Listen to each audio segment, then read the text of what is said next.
আসুন একটা সমীকরণ মিলিয়ে দেখি। গত ৬ মাসে বন্ধ হয়েছে তৈরি পোশাক খাতের ১০০টিরও বেশি কারখানা। অপরদিকে জনশক্তি রপ্তানির সনদ পেয়েছে অন্তর্বর্তী সরকারের প্রধান উপদেষ্টা অধ্যাপক ড মোহাম্মদ ইউনুসের মালিকানাধীন প্রতিষ্ঠান গ্রামীণ এমপ্লয়মেন্ট সার্ভিস লিমিটেড। এই দুয়ের সাথে কি কোনো অন্তর্নিহিত কারণ রয়েছে? হ্যাঁ, নিশ্চয়ই রয়েছে। চলুন সংক্ষেপে মিলাই সমীকরণ। প্রথমে আসি, মিল কারখানা বন্ধ হলে কি হবে?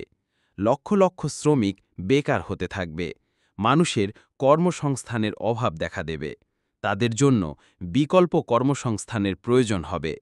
তারা কেউ কেউ কৃষিকাজ করবে, কেউ জীবিকার জন্য কৃষিকাজ করবে, কেউ ব্যবসা করার চেষ্টা করবে, কেউ বা অর্থ উপার্জনের জন্য বিদেশে যাওয়ার চেষ্টা করবে।